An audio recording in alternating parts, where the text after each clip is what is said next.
안녕하세요, 유주입니다. 몬티올의 딜레마쇼에 오신 것을 환영합니다. 오늘 영상에서는 몬티올의 딜레마라는 유명한 딜레마에 대해서 정답을 낱낱이 공개하는 시간을 갖도록 하겠습니다. 간단히 룰을 설명드리겠습니다. 3개의 문 뒤에 각각 2마리의 염소와 스포츠카가 있습니다.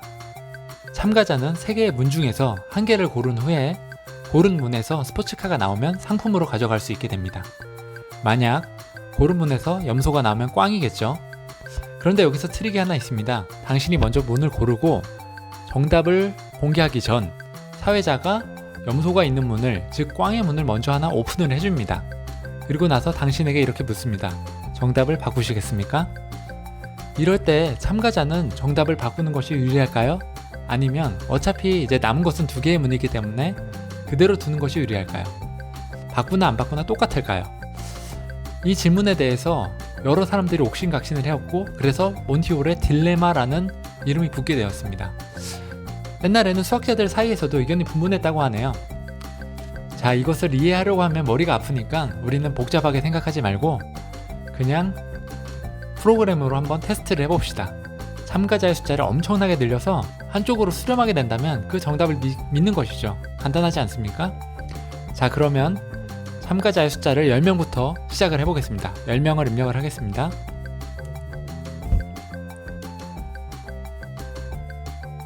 자, 이제 결과가 나왔습니다. 10명 중에 7명이 정답을 바꿔서 스포츠카를 얻어갔습니다. 즉, 정답을 바꾸는 것이 더 유리하다는 것이었죠. 근데 10명 중에 7명은 솔직히 우연일 수도 있으니까 한번 100명으로 이 숫자를 바꿔보겠습니다. 자, 다시 하기로 들어가서 100명 참가자 수로 늘려주겠습니다. 그러면 결과가 자, 쭉쭉쭉 올라가서 100명 테스트가 끝났죠? 이번에는 100명 중에 57명이 정답을 바꿔서 스포츠카를 얻어갔습니다. 여전히 절반이 넘기는 하지만 50대 50에 약간 근접했죠? 그래서 이것만으로 알 수가 없습니다. 그래서 한번 1000명으로 숫자를 더 올려보겠습니다.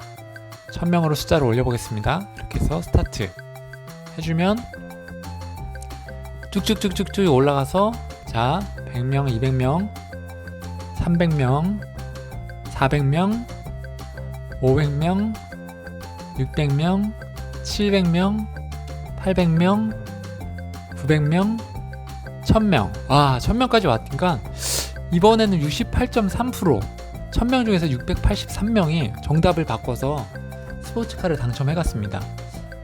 아, 이 정도 되면 조금 신빙성이 가는 숫자죠. 1000명이나 했는데 한쪽으로 좀 쏠리는 듯한 결과를 보여주고 있습니다.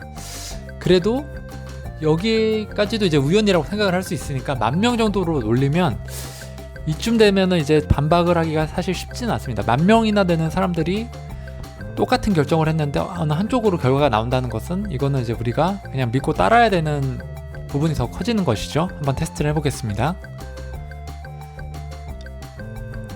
자, 이제 10,000명까지 쭉 올라갑니다. 이게 사람이 정말 실제적으로 이렇게 실험을 한다 그러면 10,000명을 모아서 하기는 맨날 며칠이 걸리겠죠. 그래서 이 간단한 프로그램으로 이렇게 쉽게 확인할 수 있는 좋은 세상인 것 같습니다. 저도 사실 전공자는 아닌데 그냥 취미로 조금씩 배우다가 그냥 이렇게 간단한 프로그램 정도 짤 수 있는 수준입니다.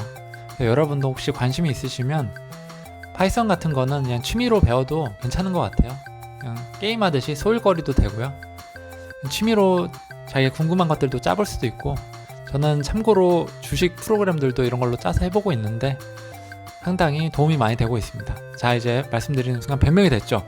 100명을 했는데도 여전히 마찬가지로 66.19% 라는 꽤 높은 사람들이 높은 확률로 이제 정답을 바꿨을 때 스포츠카를 얻는 결과를 얻었습니다. 이쯤 되면 약간 66.7%, 즉 3분의 1의 확률에 수렴하고 있다라는 느낌을 좀 지울 수가 없는데요.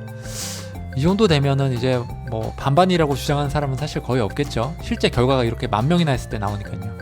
그런데 또 혹시 모르니까 100,000명 가겠습니다. 마지막으로 100,000명 한번 해보고 100,000명이나 했는데도 66.7에 수렴한다 이러면 이거는 뭐 반박 불가죠. 여기도 반박하면 사실 우기기밖에 안 됩니다. 해보겠습니다. 자, 이 100,000명이나 되는 결과는 조금 이제 몇 분 정도 시간이 걸리니까 또 개인적인 말씀을 드리면 이렇게 우리가 확률적으로 머리로 생각하는 거랑 실제 벌어지는 일은 상당히 다른 결과로 나타날 때가 많은 것 같아요. 그래서 확률적 사고를 한다는 것이 사실 인간적인 본성에는 반하는 것이고요. 하지만 이것을 우리가 반대하는 결정을 할 수 있다 그러면 실제로 정답에 근접해서 이득을 볼 수 있는 경우도 많이 있습니다. 물론 본성을 따라서 이제 생존을 보장받는 경우도 있지만 이렇게 통계적인 문제는 이제 우리가 인간 본성보다는 실제 데이터를 믿는 게 더 맞다고 생각을 합니다. 사실 저도 이렇게 납득은 가지 않았어요. 사실 결과는 이렇게 나온다고 하지만 결국 남은 게 반반인데 진짜 바꿔서 또 우리가 바꿔서 이거 틀리면 어떡해? 그게 더 억울하지 않을까요? 우리는 원래 맞출 수 있었는데 정답을 괜히 바꿨다가 스포츠카라는 큰 상금을 놓치면 이건 진짜 잠을 못 자는 일이잖아요. 근데 또 한편으로 생각을 해보면 사회자가 그렇게까지 좀 치사하게 사회자는 답을 알고 있는데 우리에게 바꾸는 걸 유도를 해가지고 틀리게 만든다? 이거는 약간 프로그램 약간 원성을 살 수 있는 일이기 때문에 저라도 사실 이게 반반이라고 해도 저는 바꾸는 쪽으로 결정을 할 것 같긴 합니다. 물론 이게 방송에 송출되지 않는 경우라고 한다면 제 결정을 믿겠지만 방송에 송출되고 있는 경우이기 때문에 뭐 그런 프로그램의 명망을 생각을 해봤을 때는 또 바꾸는 게 반반이다 하더라도 좋을 수 있겠다. 근데 심지어 이건 확률적으로도 유리하다. 그렇기 때문에 저는 바꾸는 쪽으로 결정을 하겠습니다. 자, 이제 말씀드린 순간 이제 결과에 근접을 하고 있습니다. 자, 95만 명, 9만 5천 명, 9만 6천 명, 8천 명, 9천 명. 자, 10만 명을 했습니다. 10만 명 결과 역시 마찬가지로 66.894%. 참가자 숫자가 늘어날 때마다 점점 66.7로 수렴하고 있는 것을 볼 수가 있겠죠. 그래서 10만 명이나 됐을 때도 역시 5대5가 아니라 66.7에 수렴하기 때문에 우리는 이거는 무조건 바꾸는 게 맞다. 이렇게 결론을 내릴 수가 있겠습니다. 자, 그래서 오늘 몬티올의 영상은 결론은 뭐다? 바꿔야 된다. 이렇게 내릴 수가 있겠고요. 진짜 이거는 혹시나 100만 명 궁금한 분은 없겠죠. 근데 전 궁금해가지고 한번 해보겠습니다. 근데 이건 너무 오래 걸리니까 제가 마지막으로 영상 후반부에 이렇게 사진으로 캡처만 100만 명에 대한 결과를 넣겠습니다. 그리고 혹시나 이 프로그램이 뭐 별건 아닌데 다운받고 싶으신 분들은 제 블로그 링크 남겨놓을 테니까 거기 오셔서 그냥 첨부 파일 다운받으셔서 해보시면 됩니다. 자, 영상 마치겠습니다. 감사합니다.